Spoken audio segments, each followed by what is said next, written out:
Awesome. And we're live. Hey, folks, welcome to the show. Today, it's great to be joined by Shereen Daniels, who is the HR conversationalist and a big advocate for Black people in the workplace. Her content's absolutely awesome. So if you haven't checked it out, please do. Shereen, welcome to the show. Hello. Oh, you're so kind. Like, you know, when anyone bigs up my content, I always go, oh, thanks. It was super cool. I was like scrolling through LinkedIn and you popped up. I think like, I don't know, someone that we've had in common liked it. And then I clicked on it and then you were dancing. Like, you know, I was like, yes. You're thinking, what's going on here? Is this really LinkedIn or have I landed somewhere else? So I was gonna play your tune to welcome you in, but I couldn't do it. It couldn't. Well, you know, I'm really hungry these days, so I don't think I've got the energy to even like do a little snap of the neck. I don't think I can do anything right now. Why are you so hungry? Yeah, juice, look. This is my life. Yeah, this is my life for the rest of the week. Love it. Yeah. So, oh, it's funny. So why don't we start? I wanted to start actually with CrossFit because I know you're a CrossFitter and so am I. Well, yeah. I've been on sabbatical for 4 months, you know, so I'm now getting back into it. Oh dear. Well, I went on Zoom for quite a while. Yeah, I did too. I swear to God, I think I did like two sessions. I was like, yeah. I was that one. You know, you got all the kit, and then I was just like, didn't fancy it. No, I was too busy making TikTok videos in the garden. I started doing TikTok with my daughter. Actually, she loves it. How old's your daughter? 6. So 6 and 3. Yeah, I've got 12-year-olds, so TikTok is life. TikTok is life. Yeah, they do. What did you think of all the CrossFit stuff? So maybe for those that don't know, shall I give a quick? Yes, go on. Tell. So the old owner, Greg Glassman, tweeted like some racist tweets, I think some sexist tweets as well, and then so obviously everyone kicked off, and a lot of the CrossFit boxes, which are gyms, started to de-affiliate from CrossFit over the racism, and rightly so. He then sold the whole company to another guy, completely forgotten his name. Eric. Is it Eric? Yeah, that's it. Yes. So all of his shares sold. This guy Greg's out, and now they're under new management and stuff. What do you think of all of that? Because everyone went super crazy during that time. Well, they did, because it was like my coach who saw that I was talking about all this black stuff, as I call it, and he was like, have you seen what's going on in CrossFit? And I was like, no, what's going on? I was like, oh, what's going on here? It was all like, and then you know what's happening, like, because all the athletes were then doing did they do the whole, you know, the rip out of the note paper with the whole I stand in solidarity, you know? Yeah. Bless them, but like, do you know what I mean, Lewis? You know, I'm just like, oh, well, I started seeing all this, you know, all these like ripped torsos going, I stand in solidarity with Black Lives Matter. You know, it's just a bit like, oh God. I would have, my 8-pack isn't quite there yet, but mine's non-existent. So do you know what? Let's move on, Lewis. Let's not shame ourselves. We won't do body shaming here. No. It was interesting because I thought you found like there was a week period where all these boxes were de-affiliating over the racism and the racist tweets. A lot of members from different boxes as well were pressuring their gyms, their boxes to de-affiliate, and it felt like it. I don't know. Sometimes I just like, you know, if you just take a breath and you just kind of evaluate, you know, it felt like that was perhaps the way to do it. Yeah, do you know what? It's always quite difficult because, you know, I'm opinionated on most things, right? I don't know what I'm not opinionated on. But you're absolutely right about this whole thing about taking a breath. I think, and like, I don't criticize for this, but I do think when the whole when George Floyd was killed, right, and all of that, then you had Amy Cooper in Central Park, then you had the protests, and then it kind of trickled over here into the UK, and then like more people were talking about it, and then, you know, people were tweeting, they were putting posts, then it was like the Black Square, then it was like the, you know, blah, blah, blah, blah. And I think the problem is, I think a lot of people instinctively jumped onto it without understanding what the whole purpose and the rationale and why people were so upset and why Black people were so upset. So the second you hear racism, everyone's like, oh my God, which is what you get there. So do you know what I mean? Oh, you know, like, you know, he did. And I can't even remember what it is he said. I'm not excusing it. That's not about that. But you're absolutely right. There was this knee-jerk reaction, dare I say, and I hate using this phrase, but this whole thing of like cancel culture in an instant, you know, and that's that whole thing. But everyone was a bit like, even though, like, in the space of a very short space of time, as you said, Greg had sold his shares. Yeah. So he'd in the very short space of time, he had stepped down, then he was out. New guy was in. New guy also bought all the shares, or they sorted all the rest of it out. So under new management, who all intent and purposes, he's very committed to actually making CrossFit more accessible anyway. Do you know what I mean? And more inclusive and, you know, and all the rest of it. So I always have mixed emotions when I see people get excited about what I feel is the wrong angle of this, the wrong end of the stick. Yeah, it's easy for people to jump on bandwagons, you know, and also I think social media is also a little bit of a catalyst for that. Like, it's so easy just to like post something and show solidarity to something that you think's a worthy cause, but maybe just to take a moment and to like maybe just go a little bit deeper into what's underlying it's useful. Yeah, and I think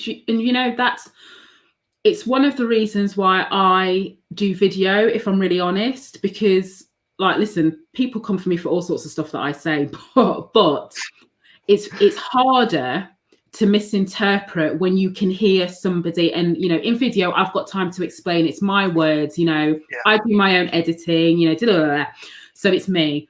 When you're just typing and you're typing posts or you're writing, sometimes very difficult to convey the sentiment of what it is that you're trying to say. Do you know what I mean? Yes. So you end up just, you know, you write a post and when you see it, it feels a bit naff. Do you know what I mean? And that's the only reason why I started doing video, because I was a bit like, there's so much I wanted to say about this, about my experiences of being Black, about how I feel about how Black people are treated in the workplace, you know, all the rest of it. You know, like 250 characters on a tweet isn't enough. Whatever the character limit on LinkedIn post isn't enough. Do you know what I mean? And I was like, no, listen. Yeah. I don't want people to see me. So let me turn up on video and, you know, by mistake, say 55 videos later, here I'm still amazing. Talking. But we do useful to it. So be great to hear what your background is, and then we can just talk about how you found your voice, because it seems like it's fairly recently that you started to do your videos and really like share your content and your knowledge. Yeah, so my background is HR. So I work for some big high street, well-known brands, Cafe Nero, Carphone Warehouse, Green King, Gala Coral, Hobbs.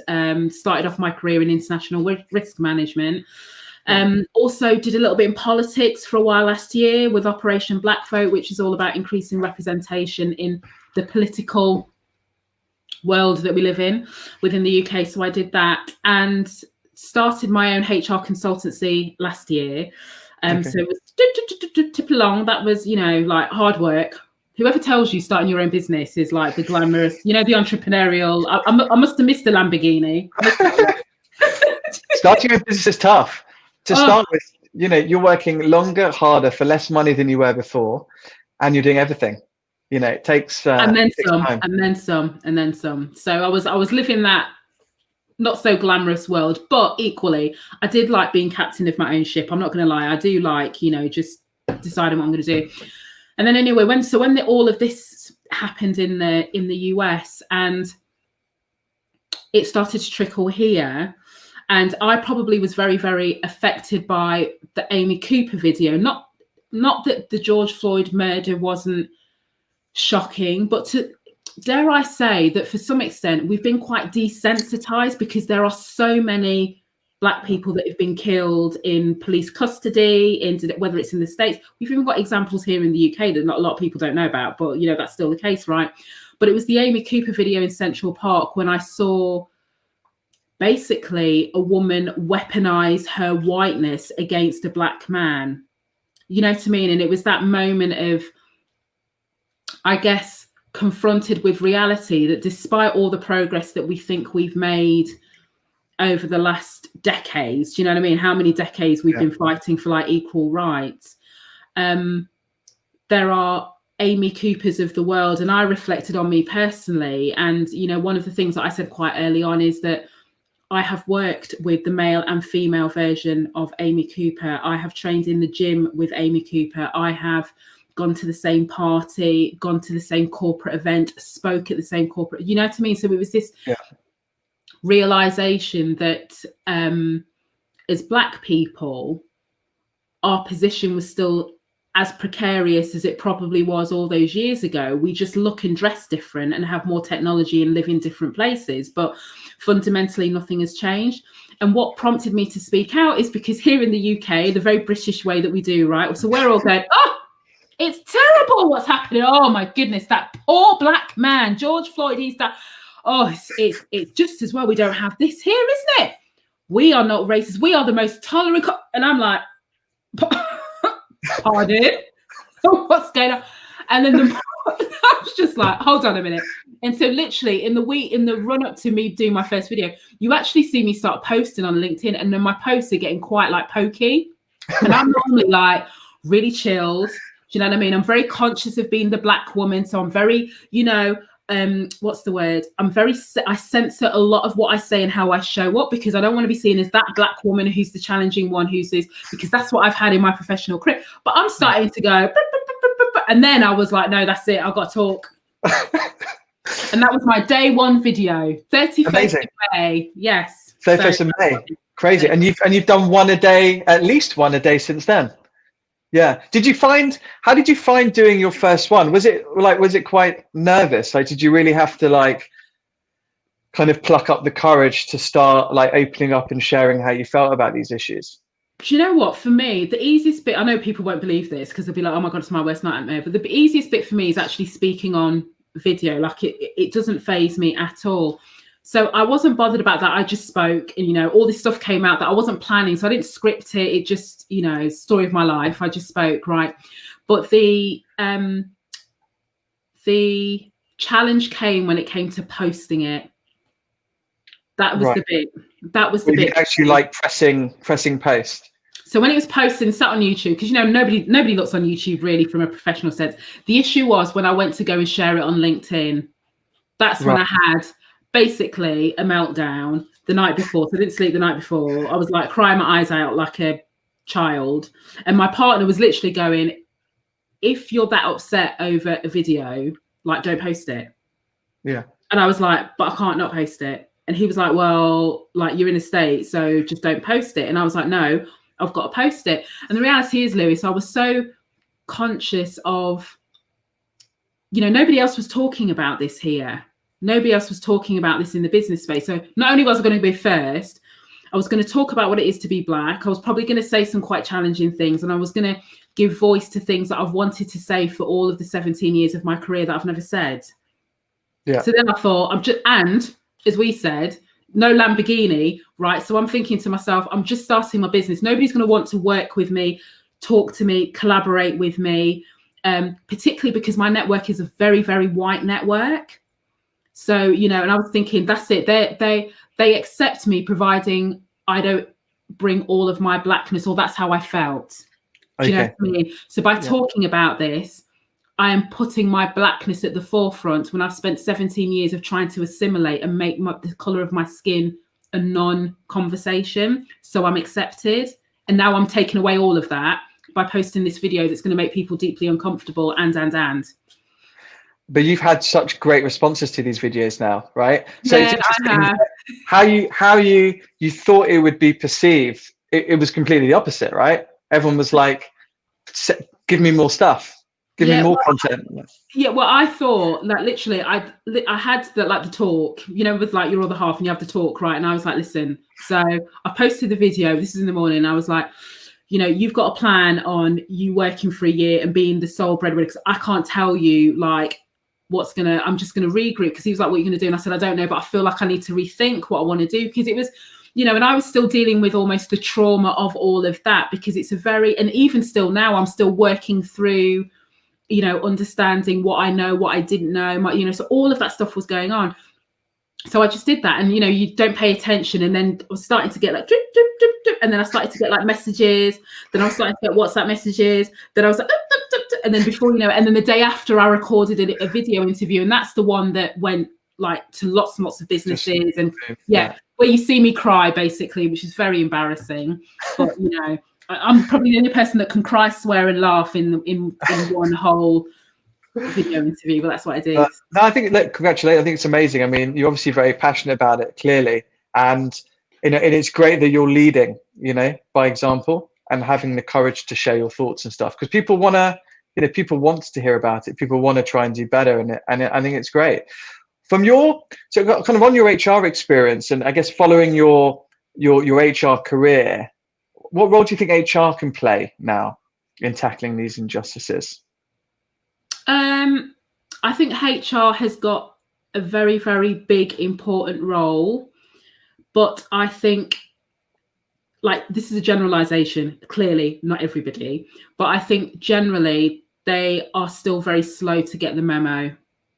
And what I mean by that is that there is a difference between what we've done around diversity and inclusion. So we've all defaulted and we go, oh my God, diversity and inclusion. So what that has resurfaced, and all we've done is put more energy into diversity and inclusion to fix this issue of racism and structural racism, without really understanding that diversity and inclusion has been around all this time and it has not solved the problem. So if it hasn't solved the problem when we thought the issue was X, and we now know it's Y, Z, and, why do we think just by re-emphasizing it, it's gonna, and dragging it into 2020, rebranding it and putting hashtag BLM is going to solve the problem, right? Yeah. The also thing is, there are still a lot of people that can't distinguish between racism as an act or behavior, because we're still very like that. You say racism, we're thinking of the M word, we're thinking of this, we're thinking of that. So we're thinking of the acts, what people say, what people do, the behavior. What we are now getting into is understanding racism as a system. Right. You know what I mean? It's a control mechanism that basically puts white people, and I'm using the term broadly, I know it's not applicable in this context, white people as superior and black people as inferior. I know there's different, you know, there's different communities within, just like in the black community, but broadly, if you go back to the, you know, when the slave trade first started in the US, and then when we brought it under, what people forget is that the very systems that we rely on, that are that have been built up on decades, was also built on the parameters of trying to make it socially acceptable to own slaves. So the way that you do that to mostly Christian God-fearing people and is you make out that black people are inferior and you dehumanize them. And then we've built economies, we've built structures, we've built governments, we've built education systems, we've built. And that's what we need to dismantle. Because I always say that the N-word or all of those racist acts are a lot easier to deal with. Do you know what I mean? And I think that's the bit that a lot of HR people, they're not willing to go there with their digging and their reading and their understanding. They're still thinking with the traditional D&I tick box. All they're now thinking is, oh God, we've got to do something. We've got to have a black stream, but they're not willing to go deep enough yet, or their businesses are not challenging them hard enough, or they are still feeling uncomfortable to deal with it. Does that make sense? Yeah. So have you seen any, so since the Black Lives Matter movement started, what's the response been from organizations? Have you seen companies change what they've been doing? Or has it just been kind of business as usual? And companies have been tweeting support, but it always feels a bit like kind of for marketing. We support, great, but what have you?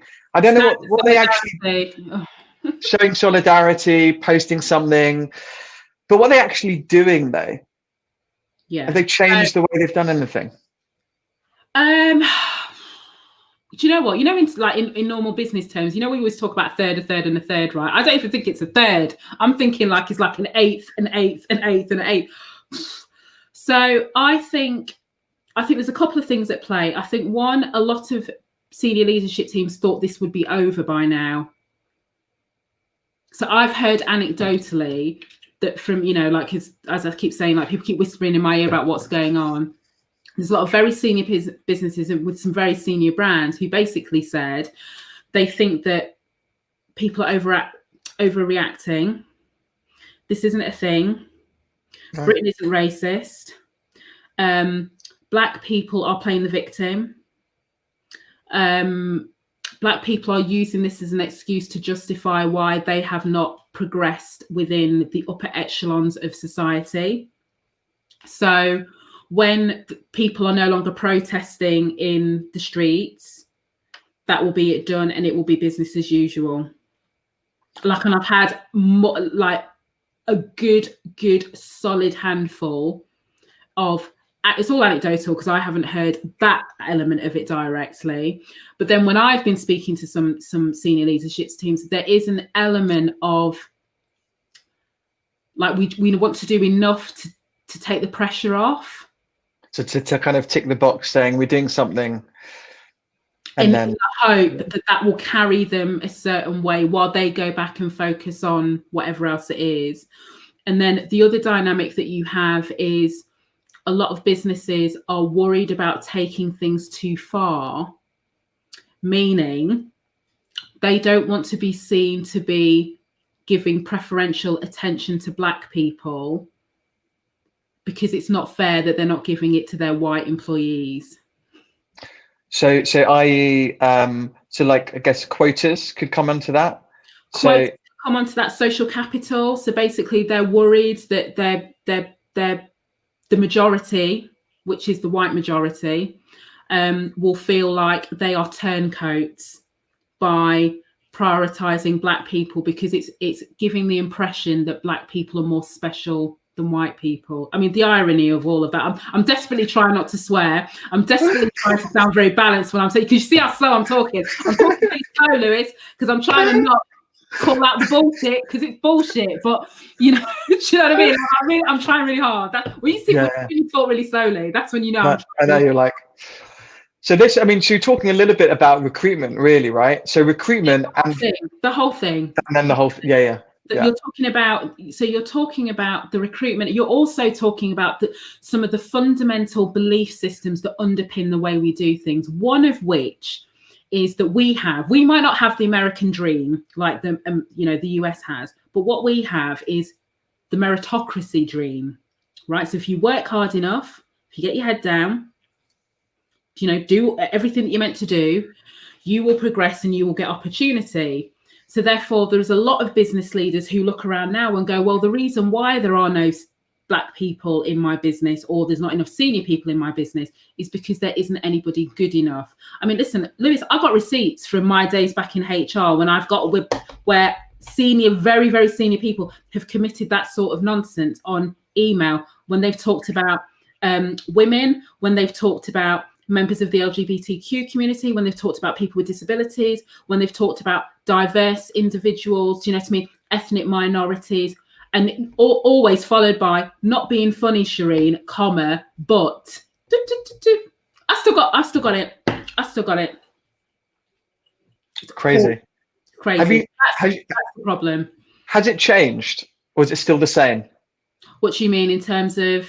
In that, so that attitude you were describing, right? So is that it's still there? Oh my goodness, it is still there. And that's because if you think something is a fad, you're not going to put the effort and attention into understanding what's behind it. So now that you realize it's not going anywhere, they're now going, but still, because now you just hear more things like, well, I kind of get it, but I don't, because, I've got like Black friends and my whole life, they've never spoken to me about this. So if they've never spoken to me about this, how is this an issue? Or they might say, but, I turned on my television and I saw 2 black people on the show. So how can you say that there's no black people in X, Y, and Z? How can you say, look at all the famous musicians, look at all the famous actors, look at Will Smith, look at Denzel Washington, all these black people that have made it. So if they've made it, how can you as black people say that structurally there are barriers that stop you progressing because they've done it? And look, they earn all of this money. Look at Beyonce, look at Jay. So all of that stuff comes from a place of not understanding context and not understanding why we're here. Do you know what I mean? Yeah. So what are companies doing at the moment then? So at all levels, right? Because this is about giving young people opportunity, making sure young people have good role models. And then it's about, giving them a fair opportunity to get the jobs that they want to get and then progress through, right? Yeah. Open playing field based on ability rather than on anything else. Are companies doing enough, or has it really got to fundamentally change? It's got to fundamentally change, in my view, because, a lot of, and that's where I struggle with just the idea of quotas being the band-aid, because we've been talking about quotas for years for lots of different things. Yeah. But the consequence of quotas is anytime that you have anybody who is underrepresented, so forget about black people for a minute, but anybody who's underrepresented in a business, the assumption is that they only got in because they are underrepresented.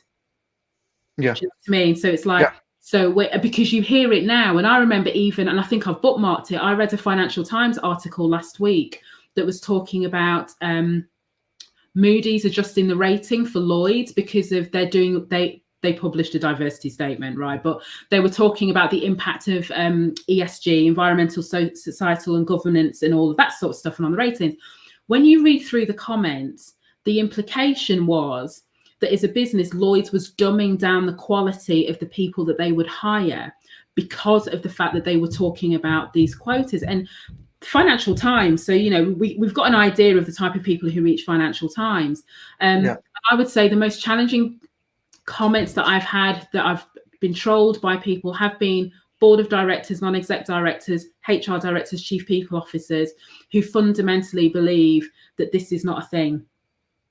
So these are people that are responsible for the systems, for the policies, for the hiring decisions, for evaluating glamour roles, all of these things, who fundamentally do not think this is an issue and that we're making mountains out of molehills. So that's why I'm very cynical, when I see them hash out the same sort of metrics about, I think that's, there's two things. I think the danger with the quotas, and from my role as a headhunter, I hear it anecdotally from people all the time, like what you described. They only got the job because, right? Or this isn't fair. I'm not going to get the job because.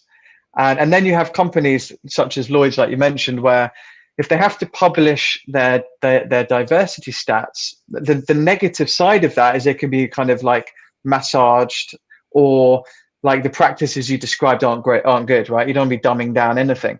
The other danger for me is that as you don't want, like, so let's say people that have been working for a while and that have been running their businesses this way. You don't want to be teaching. You don't want them to be teaching that to young people. You want younger people coming up just appreciating people's differences, right? Because we are all different, and that's a great thing. And diversity enriches, right? You want a great diverse place to work in. It's more fun and all of those things. And I think you really need to make sure that young people, as they come through, are thinking like that and not taught by these kind of older racist people, ignorant. And I say to people, listen, ignorance is just as dangerous as racist behavior. Let's be crystal clear, because because the challenge is with that, you can bring, and this is, again, as you said, it's the other negative of quotas in that is because, listen, there are a number of businesses right now. I mean, you only have to trawl through LinkedIn for half an hour and you see all their hiring of what I call black faces, look, we've just hired this person, Swally shows it, just hired this person, all of that, look, we're usually in D&I roles, to be fair, but, a couple of other roles. But, you've got all of that going on. But the problem is, they've just hired a whole load of black people, but their culture has not changed. The perspective of their senior leadership has not changed. They have not put in any time, effort, energy, or resources to address structural racism within their business.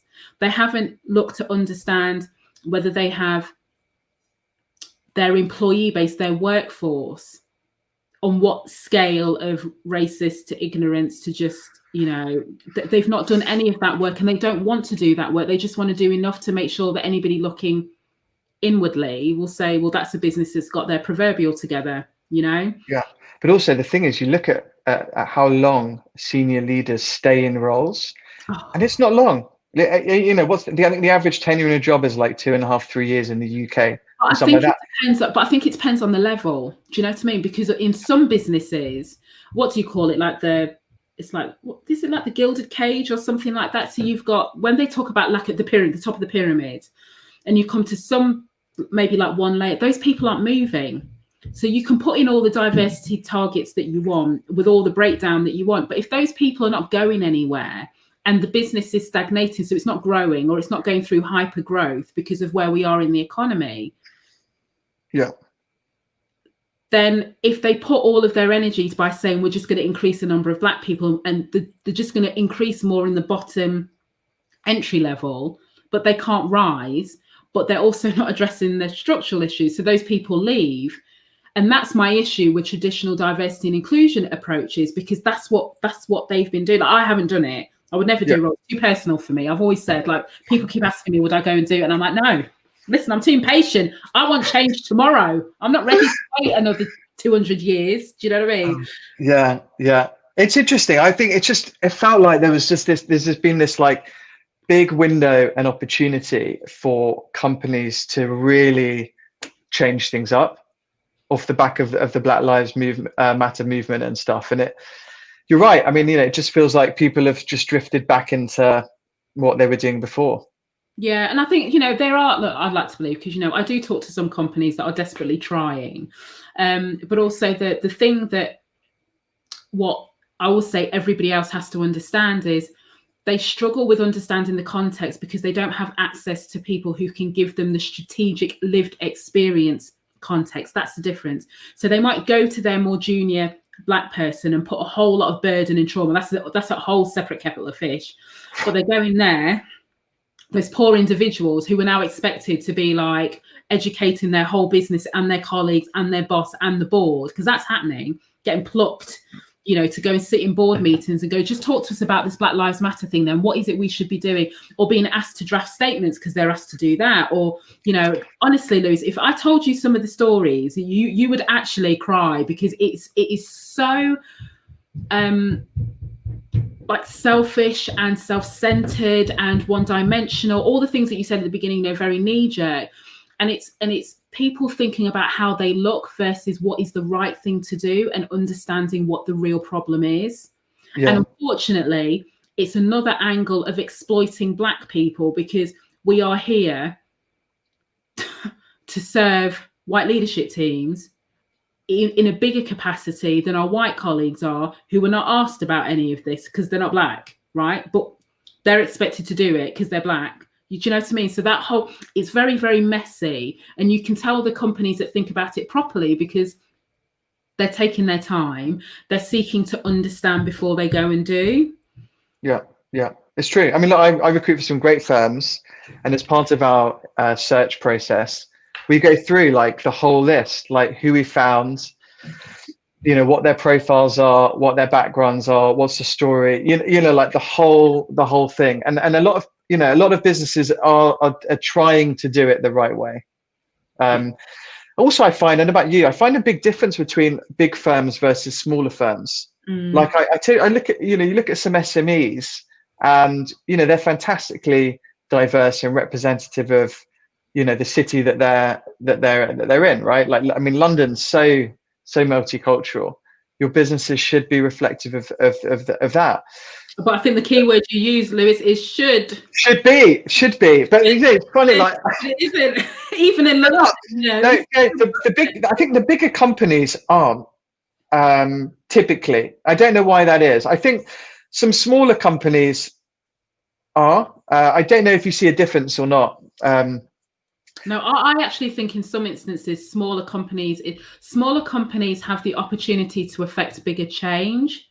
but they are also quite insular as well. Like I can, I've worked for a number of businesses with head offices in London, where literally you can trip over somebody of a different nationality, cultural backgrounds, you name it, like it's literally the melting pot.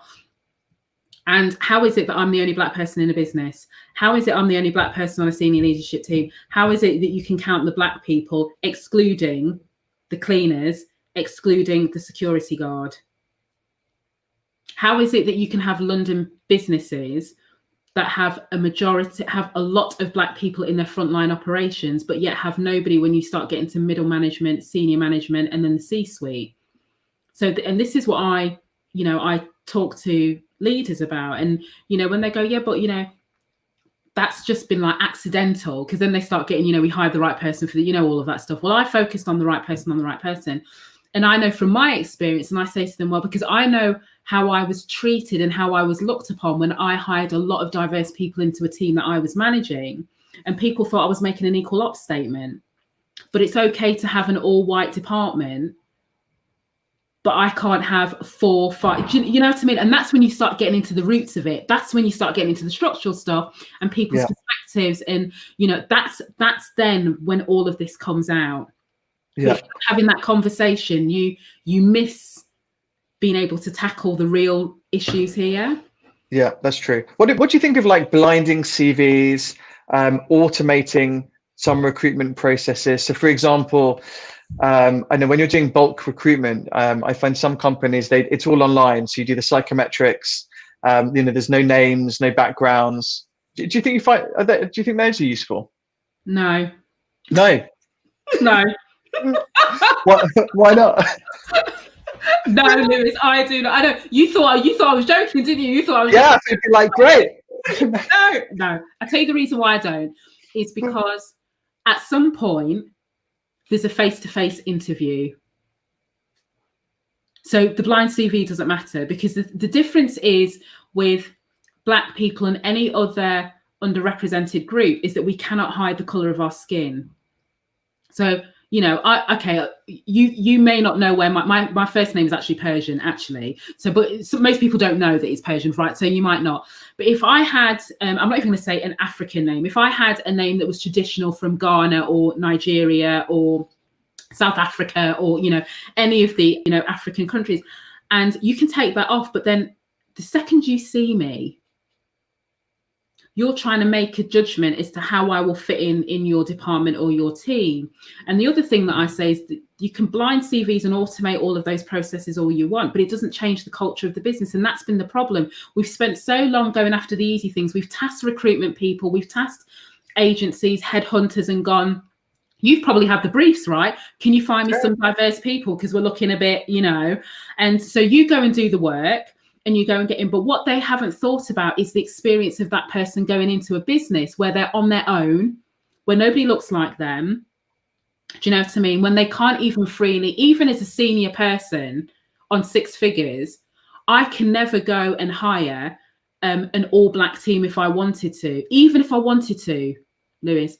But how is it my other colleagues can hire all-white departments and nobody says anything? That's structural racism. Do you know what I mean? And that's the bit that that's the conversation I'm having with HR people. They don't get it. And then when they do that, they go, but I said, show me a business in the UK that has an all-Black department, all Black, run by a Black director who sits on the board. Like, if they don't exist, but we can show you white departments that have a white director on the board, and nobody questions that. So what, do you know what I mean? And this is the sort of digging in the conversation that we have to have. Yeah. What can we do? Learn, educate ourselves. Instead of people like learn and educate. And you know what?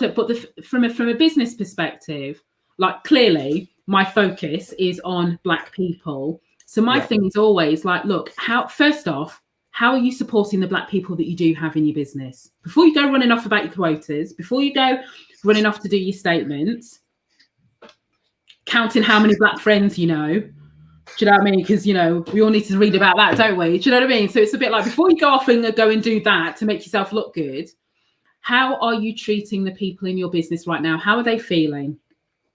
How do they feel now versus how did they feel when all of this kicked off? You know, where's your duty of care? Where's your compassion? Are you going to them with an intent to really listen and understand their experiences if they want to share it with you? Are you overburdening them because you're now getting them anything that you write, do, or say in this space? Are you going to your 1 or 2 Black people in your business and going, can you? Do you know what I mean? So I say start there. Then I say understand the context of the issue within your business.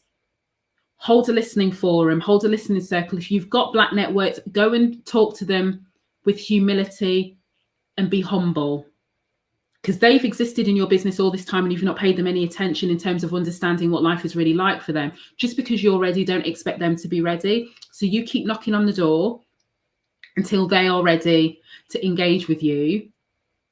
And then you bring in outside help who can give you the lived experience of Black people, not to make you look good, but the context, and who understands structural racism, who understands the history and why we are here, who isn't just going to recite to you business cases and PowerPoint presentations and then you work collectively and you involve your Black people, you involve everybody else in your business and you take everybody on a journey.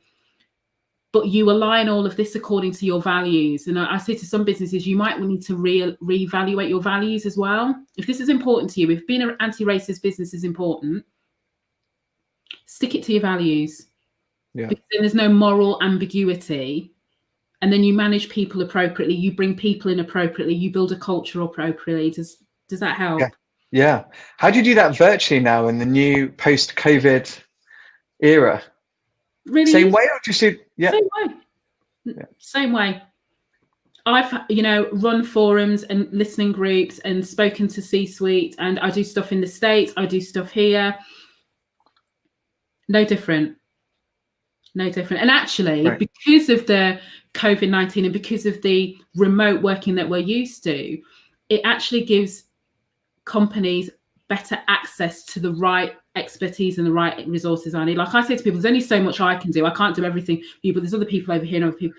And we're not tied to this whole idea about we've got to be able to get to London, Manchester, Leeds, Birmingham, all of that sort of stuff that we're used to, right? Can they travel? Can they get here? Now you can be anywhere. It makes no difference now.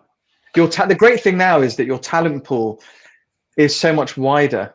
You don't just have to search in the city that the job should be based, which again hopefully will increase diversity as it's a broader talent pool. A lot of our clients are don't even mind the country.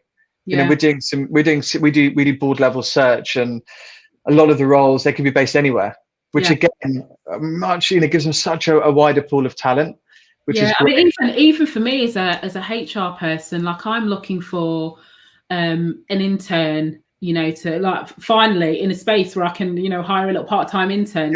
Yes, I know. Listen, congratulations. I feel like I should be. I don't drink champagne, but I feel like I should be popping the corks of something. No, well done. But to do that, and I am unapologetically looking for a Black intern, which is clearly some people are like, oh, but I was like, listen, don't talk to me later. I'm not even having the conversation right now. Let me show you some statistics by why I'm going to do this. Let me, so you're doing all that. But what was really nice is the fact that I can say you can be anywhere in the UK, because the other thing, and the reason why. I did explain, because, I'm clearly HR, so I know how to do a proper process that is engaging, right? So obviously that's what I've done a video, it's all good. But one of the things I say, it's very difficult to be a young Black person right now with COVID-19. So we are disproportionately affected because of the virus. We are in more operational level of society, which means when all of these businesses are closing and they're getting rid of lots and lots of people who thought we will be at the bottom. These young people will be at the bottom because they don't have the experience, and they're applying for jobs with people with 10 years experience are also applying for because they're out of work. So I was like, right, so there's got to be a young person because I'm helping them get a foot in experience. They don't have to have experience. They don't have to have a degree. So I'm trying to structurally address what I now know are some of the barriers to people coming, progressing. And I can do that as an individual. Somebody else can do that who runs a small business. Do you know what I mean? Yeah, no, I think you've hit the nail on the head. The tough thing right now is for young people. Yeah. But the Chancellor Rishi Sunak, for people that don't know, he just introduced this Kickstart scheme. So for people between the ages of 16 and 24, the government will cover the minimum wage for that age group plus national insurance and stuff. So it's brilliant. So I use it. You know, any company that's hiring now. Well, I am now going to go, right then, let me go and knock on the government's door to see, because it means I can hire somebody, because I've got loads of stuff to do. I just can't afford to pay them like a full-time thing. So Lewis, listen, thank you just for that nugget. Do you know what I mean? Thank you. You've got it. I mean, they're doing some stuff, I mean, everyone should be doing, I mean, what a great opportunity, because you give them a job, you give them experience. Because the other thing, if you finish uni now, I mean, you could be out of work for a while. Or what if for whatever reason you can't afford to go to university? Going back to the structure. I'm sorry. Yes, of course. Yeah. You know what I mean? That's the whole, and that's where I think, for everybody, whoever you are, whatever, literally color or shade of skin you are, I think we all have to rethink some of the things that we've just accepted. Listen, I'm very privileged. I've got 2 degrees, so clearly, my life is all right. I've got certificates and all the rest of it, but I still have barriers. So imagine if I didn't have 2 degrees. Imagine if I didn't have 1 degree. Imagine. And then my argument is, but is that fair if we don't address the structural things? Yeah. Yeah, no, absolutely. There's also apprenticeships, which are great. Yes. I think the government are paying £1,000 per apprentice you take on in the new. Yeah. So that's cool. So look, the government are trying. I think the government, as well as much as they can, are trying. But again, like to your point, it's on us, right? People who are leading businesses. Do what we can. And and this, one of the things that I say with this, listen, I'm just a little person, meaning I've not got a big brand behind me. I don't have the big job title. I don't have like the sexy profile that you see everywhere. And yet I am managing to use my voice to help other people who feel like they don't, whoever they are, just because I'm on a black vibe, but I have lots of people from lots of different communities, from lots of different backgrounds who engage with me, because my fundamental message is about using our voice to speak up against what's wrong, and starting with ourselves to think about what we can do differently to affect change, rather than always looking at CEOs, at the government, at this person here, at this person here. It's like that, dare I say, that trite quote, but be the change you want to see. So it starts with us. So I'm going in my little way. What can I do? Well, you know what? I can put together an internship. I can pay somebody, I can go and look for a young black person who I know is going to feel really difficult. You will have a version that you will do this. Other people will have a version of it. And I always say, like, context is everything. Yeah. But there are some deep societal wrongs that we have to fix. And I don't know about anybody else, but I'm not waiting. I can't wait just for a CEO to get the memo, do you know what I mean? And the government to sort itself out. Definitely. And for me, I mean, I think that also the message to younger people is like, the world is not fair, clearly, but don't let that stop you. You know, you don't want to be like, oh, it's not fair because etc. And it stops you doing stuff, because you can make it. Like if you really want to do things as you've done, you need to take action and crack on. But it starts here, and that's why I think we have got, it's just as we've said, like we can be here all year waiting waiting for the change that we would really want to see. But if we have the strong mindset, with Black people, it comes about understanding our cultural identity, the intersectionality, if you're of different faiths, if you belong to different groups, if you identify in different ways, and it's strengthening your foundation to be able to go, right, as you said, the world is not fair. So I am going to use my voice to do what I can to make it fair, but I am also going to push through and still go after the things that I really want to go after. I'm not going to let that stop me from trying is basically what we're saying, isn't it? Yeah. What a beautiful place to end. Thank you so much. You're welcome. Great to have you on, and keep up all the great work. I'll do my best. Thank you so much. Thank you. See you. Bye. Bye.